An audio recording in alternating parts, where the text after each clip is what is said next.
Loué soit Jésus-Christ. Loué soit Jésus-Christ, fils de Marie. Loué soit Jésus-Christ ressuscité. Loué soit Jésus-Christ vivant au milieu de nous. Loué soit Jésus-Christ qui veut transformer nos vies.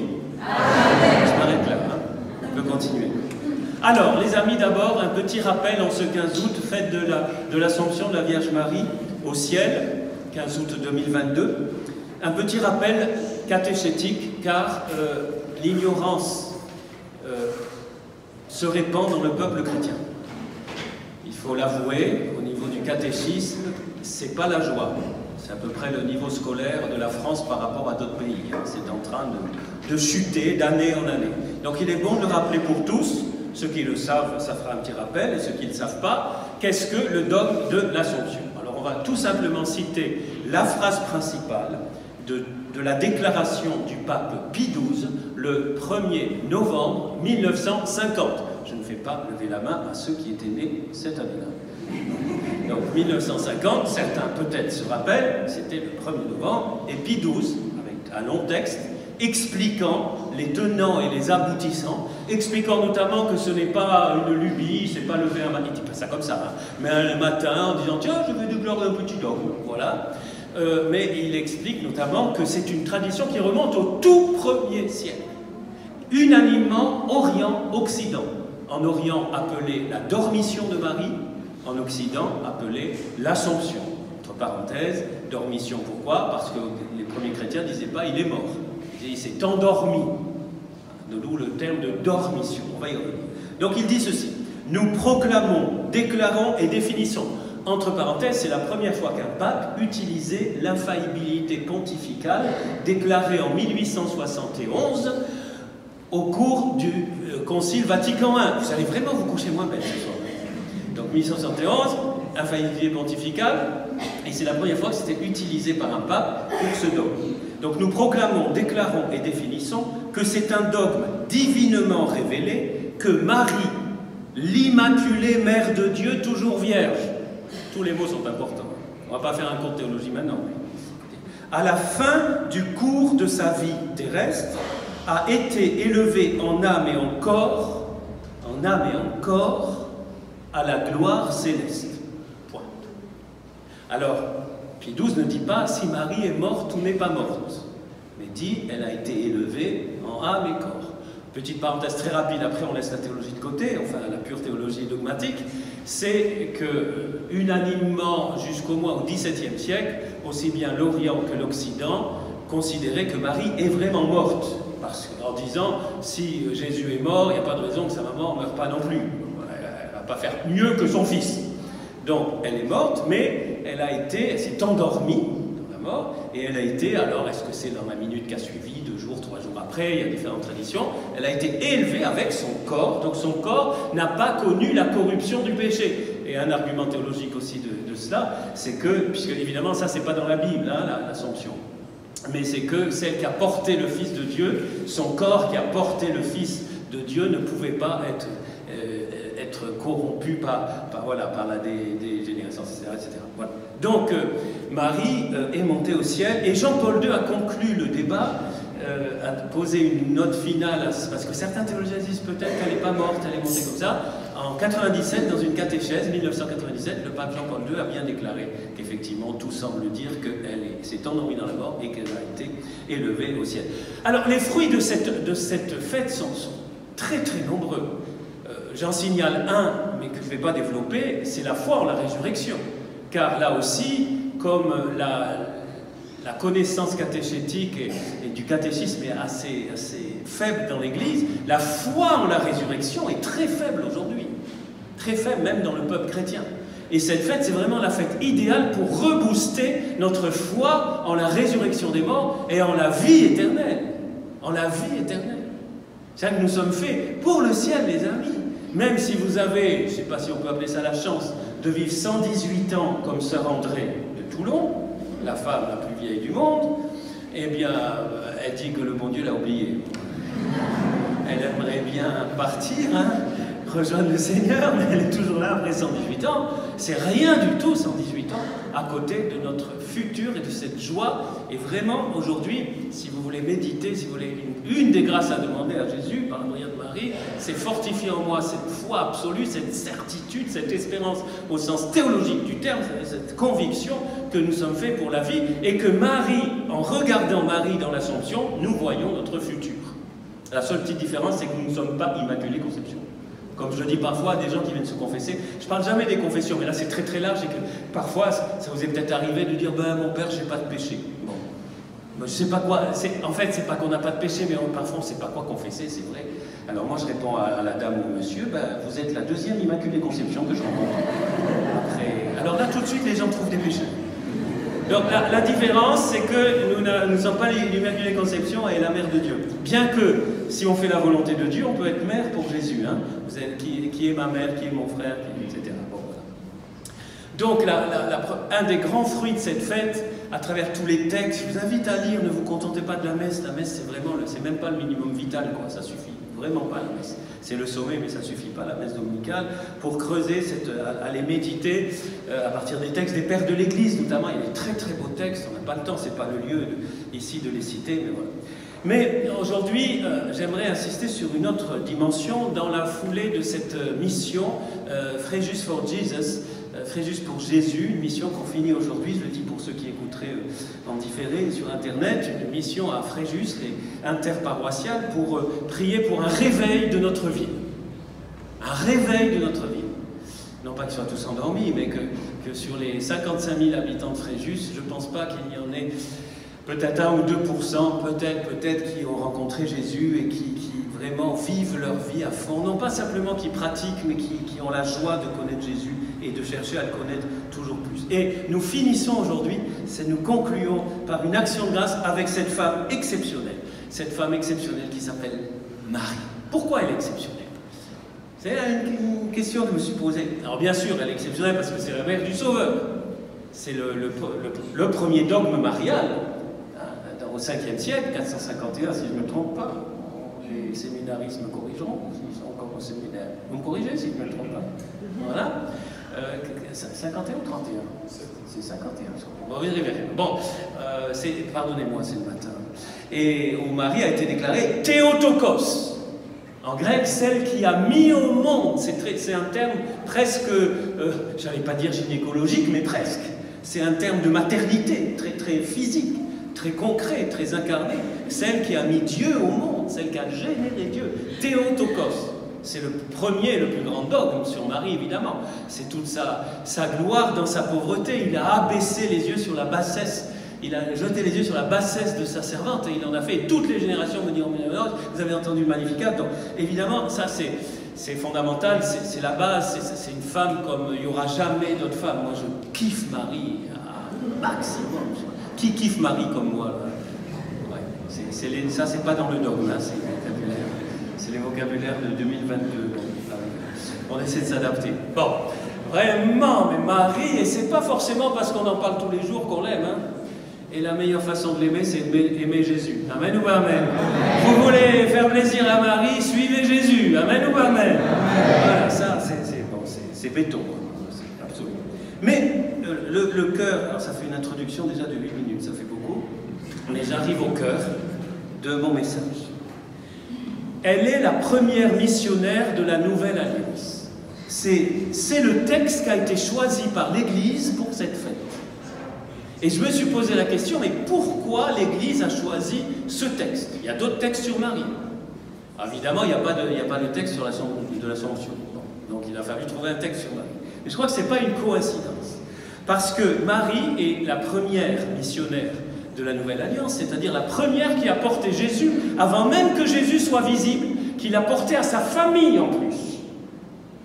Le plus difficile probablement, on le sait, évangéliser sa famille, c'est souvent le plus difficile. Nul n'est prophète dans ce pays, même Jésus, il a eu des problèmes à Nazareth. Donc, elle est la première, et elle y va en hâte, avec empressement. Elle n'attend pas, elle ne pense pas à elle n'a aucun retour sur elle-même. Alors évidemment, étant l'Immaculée Conception sans péché, c'est plus facile pour elle, mais quand même, plus facile à la fois, elle est encore plus libre que quelqu'un qui est pécheur. Donc elle aurait pu dire non à l'ange Gabriel. Elle aurait pu dire, écoute, je suis super avec mon Joseph, on va avoir 10 enfants, on a prévu déjà, la maison est construite, il a un super métier en plus, parce qu'il paraît que charpentier, c'était pas n'importe quoi à l'époque. Bref, il ne faut pas trop que je m'égare, ça va être trop long sinon. Bref, voilà, et puis elle dit oui, elle y va, et elle part, elle perçoit l'urgence de porter Jésus à ses frères et sœurs, et particulièrement à sa famille. Et une urgence qui n'est pas générale. Marie ne dit pas « Ah, j'ai compris l'urgence de l'évangélisation », puis elle reste chez elle. Non, elle passe à l'action, immédiatement, une action dangereuse, parce qu'il paraît que les routes à l'époque c'était assez dangereux, en plus elle était... Normalement, les 3 premiers mois, les mamans, vous le savez, il paraît qu'on dit que c'est les mois les plus... Voilà. Et puis c'était pas le TGV ou l'avion, là, c'était l'âne, et les routes, voilà. Elle a pris des risques, même pour Jésus, quelque part. Elle a dit, j'ai le Fils de Dieu, il faut que je ne bouge pas, pour qu'il tienne bien 9 mois, quoi. Parce que si jamais je fais un écart ou quoi, et je risque de le perdre, là, j'ai perdu le Sauveur du monde, vous comprenez? À mon avis, elle a pensé à tout ça. C'est pas dans l'Évangile, hein. Ça c'est perdu. Elle se rend, et c'est pas un hasard. Pourquoi? Je me suis fait cette réflexion, je vous la partage. C'est pas de la haute théologie, c'est même pas de la théologie du tout, hein. Vous en faites ce que vous voulez. Mais ça m'a percuté. Je me suis dit, pourquoi, Père, tu as permis que Marie monte au ciel avec son corps en avance par rapport à nous? Et je me suis dit, peut-être, hein, alors c'est pas de la théologie, j'insiste, hein, n'allez pas répéter ça, mais je me demande si ce n'est pas la réponse du Père, comme s'il disait à Marie, t'as pas attendu, t'es rentré dans mon urgence de sauver le monde. Tu as été à fond, tu vois. Et bien moi, j'attends pas pour te glorifier. Voilà. À ta hâte, à ton empressement, je réponds par ma hâte et mon empressement de te glorifier dans ton corps, comme ce sera le cas de tous les disciples, de tous ceux qui suivent Jésus et de tous ceux, après, ceux que Jésus sauve, il veut sauver tout le monde. Voilà. Elle n'a pas attendu pour porter Jésus à sa famille, le Père ne l'a pas fait attendre pour qu'elle vive tout de suite ce que nous vivrons au moment de la résurrection finale, à savoir qu'elle monte au ciel avec son corps, comme en réponse à sa hâte de porter Jésus et à sa fidélité dans le temps. Il n'y a pas que la visitation. Pensez à Cana. Cana aussi, hein, elle a hâté le miracle. Alors Jésus, il n'avait pas prévu, hein. Donc, quelque part, il a dû dire, maman, oh, calme-toi, hein. Peut-être pas dit comme ça, mais... Et elle est tellement prise par cette urgence, ce que Saint Paul dira, la charité du Christ, caritas Christi, urget nos, la charité, l'amour du Christ nous presse. Elle est tellement pressée, en tous les sens du terme. C'est un feu que je suis venu apporter sur la terre, c'était hier, et comme il me presse, comme ça m'angoisse ce baptême, que je le vive, dit Jésus. Et évidemment, c'est la seule personne à être montée au ciel, Jésus bien sûr, mais la seule personne humaine qui n'est pas Dieu, parce que Jésus est aussi Dieu, il est homme et Dieu, à être déjà avec son corps au ciel. Sa hâte de porter Jésus, on la voit dans toute sa vie jusqu'à la croix. Elle sera présente à la croix. Pas la seule, hein, mais voilà. Et puis il y a des tas d'autres événements qui ne sont pas écrits dans l'Évangile et qu'on découvrira au ciel. Donc voyez en résumé, Marie est vraiment la première disciple, c'est celle, je crois que c'est le catéchisme catholique qui dit que c'est la disciple parfaite, c'est celle qui a mis c'est pour ça que quand Jésus dit « bienheureux plutôt ceux qui écoutent ma parole et la gardent », en fait, ce plutôt, c'est pas sous-entendu Marie, non. Marie est la première qui a mis en pratique la parole, y compris et surtout, j'allais dire, quelque part, de porter Jésus aux autres. Elle a compris que le disciple de Jésus, et c'est ce que dira le pape François dans Evangelii Gaudium, est appelé un disciple missionnaire, disciple trait d'union missionnaire. Elle a compris qu'elle n'avait qu'aujourd'hui pour communiquer aux autres, pour porter aux autres Jésus. Elle n'a pas attendu, c'est quelque chose, pardonnez-moi d'insister, j'insiste lourdement, c'est quelque chose de fondamental. Et je vais même vous dire plus, ceux qui me connaissent, pardonnez-moi, je me répète, mais tant pis, quand on vieillit, on se répète. Bon. Mais en plus, dans cet évangile, que je ne vais pas analyser avec vous, ça serait trop long, mais l'ange ne lui demande pas d'y aller. C'est impressionnant. L'ange ne lui dit pas, va aider ta cousine Élisabeth. Elle y va. De sa propre volonté, de son propre désir, poussé par l'Esprit Saint qu'elle vient de recevoir et qui a produit en elle le Fils de Dieu fait chair. Et elle y va. Alors, la conclusion pour nous, elle est évidente. C'est un changement de mentalité. Un changement de mentalité. Plus j'avance dans la vie et plus je suis curé à la cathédrale, et plus je me rends compte qu'il y a un changement de mentalité dans le peuple catholique, en tout cas. Absolument. En fait, quand on a fondé notre petite fraternité missionnaire Jean-Paul II, c'est ça qu'il y a au fond. C'est pas tant faire des missions, être missionnaire, organiser des tas de choses, oui, mais ça doit partir du cœur, ça doit partir de cette mentalité que, comme Marie, et Marie est vraiment l'exemple extraordinaire, par son exemple et par sa vie et par sa prière, elle peut nous communiquer cette mentalité évangélique au sens fort, cette véritable mentalité chrétienne qui est « je ne suis pas chrétien pour moi », je n'ai pas mon petit Jésus pour moi, tout ce que je reçois de Dieu, c'est pour le donner. Tout, sans exception. Amen ou pas amen? Tout ce qui n'est pas donné est perdu avec le Seigneur. C'est donné pour que je le partage, que je ne reste pas muet et que je ne reste pas les bras ballants. Pour moi, un disciple de Jésus qui reste là à rien faire et à se taire n'est pas un disciple de Jésus.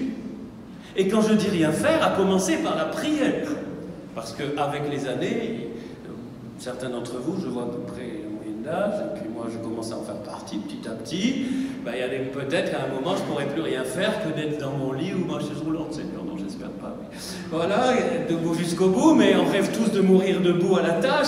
Enfin j'espère, pour moi un disciple n'a pas de retraite. La retraite n'est pas chrétienne. Je ne vais pas me faire des amis. Non. Retraite, oui, du travail, bien sûr, vous allez travailler toute votre vie et tout, mais vous allez continuer à travailler, les amis. Marie ne s'est pas arrêtée jusqu'au bout. Mon père est toujours à l'œuvre et moi aussi je suis à l'œuvre. Vous savez, pardonnez-moi, mais ces gens qui disent « Ah, mais maintenant, père, je prends ma retraite, alors on fait des voyages, des machins, des clubs, des trucs, on fait tout, et de temps en temps, allez, je viens vous aider juste un petit quart d'heure pour faire un peu de ménage. » Non! Non! Moi, je me dis que si j'étais laïque, les prêtres, on n'a pas de retraite, quasiment. Mais si j'étais laïque chrétien, je me dirais, au contraire, j'ai plus de temps pour le Seigneur. Pour prier, pour étudier, pour servir, pour partir en mission, voilà. Et de temps en temps, un peu de plaisir personnel, bien sûr. Je vous l'accorde. Mais proportionnellement, non. Sinon, nous ne sommes pas des vrais disciples, pardonnez-moi. Je juge personne, hein. Parce que vous êtes peut-être personne né dans ce cas. Vous êtes tous à fond pour Jésus. Certainement. Mais bon, je pense qu'on a tous, voilà. Parce que la foi naît de ce que l'on entend, et ce que l'on entend, c'est la parole du Christ. Alors Paul pose la question, n'aurait-on pas entendu? Mais si, bien sûr, un psaume le dit, sur toute la terre se répand leur message, et leur parole jusqu'aux limites du monde. Elle était pétrie de parole de Dieu, Marie, elle avait ses psaumes dans son cœur. Elle savait que le Sauveur attendu depuis toute génération, maintenant qu'il était là, c'était plus le moment d'attendre. Maintenant qu'il était là, il fallait le porter à tous, et trouver toutes les façons possibles, avec délicatesse. N'allez pas casser les pieds forcément à midi, au repas, après cette messe. Il faut que je te dise, il faut Jésus, Jésus, Jésus, Jésus. Puis après, ils vont dire, oh yo yo, ils vous ont endoctriné à Saint-Roch. Non, avec toute la formation missionnaire, tous les autres enseignements qu'on a, mais vraiment, je pense que... Et pour conclure, vous voyez, cette mission Fréjus for Jesus nous a magistralement démontré une chose, s'il fallait encore une preuve, que les gens ont soif de Jésus. Vous pouvez, pendant l'apéro à la sortie, interroger ceux qui ont fait cette mission.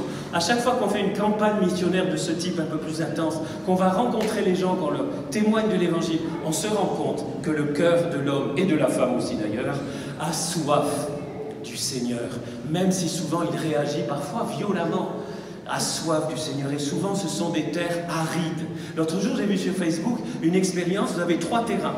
Un terrain avec de l'herbe grasse, un terrain à peu près normal, et un terrain, comme en ce moment, malheureusement, dans beaucoup de pays, y compris le nôtre, craquelé et complètement aride. Et un verre à l'envers, rempli d'eau sur chaque terrain. Le verre où il y a l'herbe se vide à une allure incroyable. Le terrain à peu près normal, ça se vide mais lentement. Le verre sur le terrain aride, il reste plein. Et les orages ne suffisent pas. Des orages missionnaires ne suffisent pas. Il faut la pluie fine de la mission. pas trop, Seigneur, ici. Non, mais vous voyez, une pluie fine, continue. Bien sûr, des coups comme ça de missionnaires, ça aide. Ça nous aide surtout à nous, de nous rendre compte qu'on est fait pour annoncer Jésus, pour témoigner, pour le faire après dans la vie quotidienne. Et vous voyez, il me venait cette image, vous voyez, que nos paroisses ne fonctionnent plus comme avant. Qu'elles ne fonctionnent plus pour elles-mêmes, mais qu'elles deviennent toujours plus des missions paroissiales permanentes, des MPP, des missions paroissiales permanentes. C'est-à-dire faites, composées de fidèles. Et n'attendez pas, j'en entends là qui sont en train de penser, ouais mon père, mais moi mon curé dans ma paroisse c'est pas comme ça. Moi mon curé il m'empêche de, ben laissez-le vous empêcher. Il y a là où se ferment des portes, il y a d'autres portes qui s'ouvrent. Il n'y a personne qui peut trouver des excuses à ne pas être témoin. C'est impossible. Et même pas la timidité, et même pas la faiblesse, parce que la force de Dieu se manifeste dans la faiblesse. Après, il faut s'aider, bien sûr. Je n'ai pas le temps d'entrer dans les détails, parce que je suis à 21 minutes, j'ai dépassé mon temps déjà. Donc, je ne peux pas rentrer dans les détails, alors pardonnez-moi, parce que ça pourrait être mal interprété ce que je suis en train de dire. Après, l'application, ça dépend de chacun. Marie, c'était sa mission. Il n'y a qu'une Marie au monde, hein. Une Vierge Marie, il n'y en a qu'une. Hein. Il n'y en aura qu'une qui a porté le Fils de Dieu. Mais chacun de nous, nous portons Jésus d'une façon ou d'une autre. Et permettez-moi pour finir d'insister sur le fait de ce changement de mentalité qui fait qu'il faudrait presque changer le mot paroisse. Moi je serais pape, j'enlèverais le mot paroisse. Je ne suis pas pape, je ne serai jamais, mais je trouverai une autre truc. Pour que parfois les mots et les structures, je vais les partager à l'évêque, ce que je suis en train de vous dire. Il faut réformer profondément, non pas tellement peut-être l'organisation, mais surtout la mentalité qui fait changer. Mais ça dépend de chacun. N'attendez pas des évêques, du pape et des prêtres. Ça dépend de chacun de nous. Et cela est possible grâce à l'Esprit Saint. Pourquoi Marie a foncé chez sa cousine? C'est parce qu'elle aurait reçu le Saint-Esprit. Amen ou pas amen? C'est le Saint-Esprit qui l'a poussée. Certainement, elle avait même peut-être des objections, peut-être qu'elle a discuté avec le Saint-Esprit. Écoute, Saint-Esprit, quand même. Non, vas-y. Demandez au Saint-Esprit, demandons au Saint-Esprit, Saint-Esprit, d'abord merci pour cette mission, Fréjus for Jesus. Merci pour tout ce que tu as semé dans les cœurs à la cathédrale, le long de la mer, samedi soir ici. Merci car tu ne cesses de souffler sur nous, afin que nous continuions à porter Jésus avec audace, avec fierté, avec courage, et surtout, dans la durée, comme une pluie fine qui descend sur ces terrains arides, de tant de cœurs qui attendent le Sauveur, qui vit et règne avec toi et le Père pour les siècles des siècles. Amen.